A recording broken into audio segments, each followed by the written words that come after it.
Vous allez être gâtés cette année, vous avez 6 jours pour profiter du cinéma québécois. Nous avons pour vous 10 films en compétition, 2 films hors compétition. Il y aura également 6 courts-métrages en compétition, et puis un documentaire et un film d'animation dans le cadre d'un ciné-goûter. Je suis tellement heureux de voir que des gens prennent à cœur le développement de cette manifestation et qu'il y a de plus en plus d'échos, de plus en plus de gens qui viennent, que c'est vraiment pour moi un grand moment dans l'année que je passe ici. Je suis ravie d'être là et de faire partie de ce jury. Le cinéma québécois, c'est toujours un cinéma qui m'a toujours plu depuis mon plus jeune âge. Donc voilà, je suis très heureux, on va découvrir plein de films et c'est une chouette aventure d'être avec vous tous.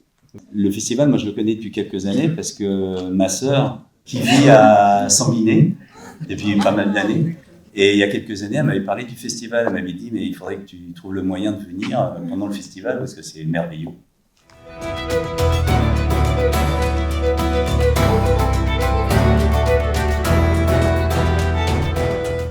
Fait que je dirais que c'est un film sur l'errance, sur l'errance, sur la déposition que fait vivre l'exil.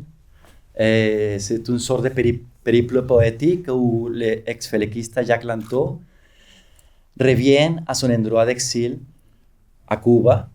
Une histoire que se transforme en revisiter la chambre de le 8e étage de l'Hôtel National à La Habane, où elle a passé presque 4 ans de son exil pendant les années 1970.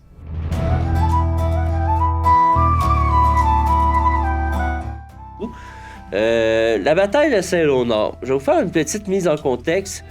Je ne vais pas vous refaire toute l'histoire du Québec, mais juste peut-être quelques pistes pour vous aider à mieux comprendre le film.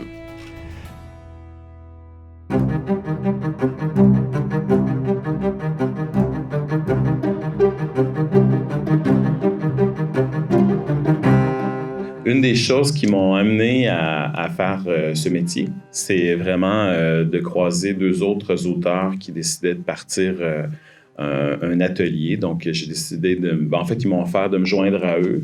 C'est vraiment une chose que je recommande souvent aux jeunes auteurs, c'est vraiment de pouvoir partager un espace comme ça avec d'autres auteurs.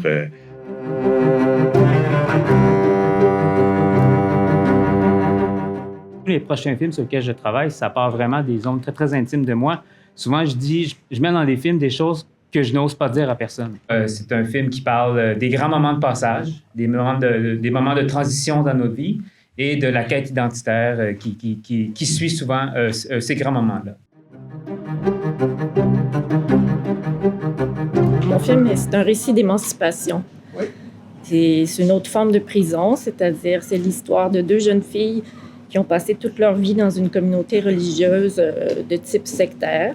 Une des 2 sœurs, donc, quitte la communauté et la seconde, la plus jeune, voit sa vie s'effondrer, puis elle découvre la solitude parmi le groupe.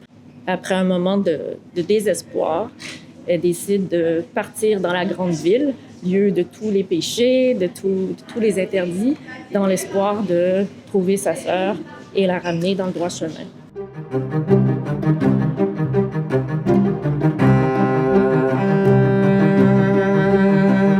C'est avec beaucoup d'émotion qu'il faut presque faire ce clap de fin.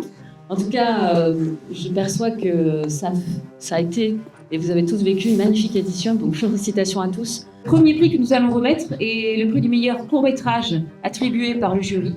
Cette année, le jury est composé de professionnels de l'audiovisuel de la région, Karine Garder et Jérôme Chibrac.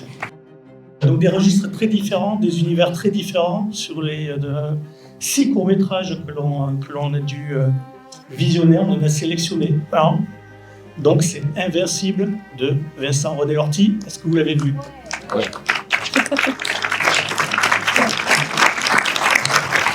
Donc, le film attribué par le public, Dissidente de Pierre-Philippe Chevigny. On a choisi le film, c'est quoi de la Terre comme Sur. Ah oui, Sur la Terre comme au ciel. Les titres, parce que j'avais la même frontière. Et je parle au nom de tous mes collègues, là, on a tripé à Biscarrosse. Fait que voilà, c'est la cerise sur le sundae, comme on dit chez nous. Je pense que vous, c'est la cerise sur le gâteau, mais j'aime pas le gâteau. Voilà.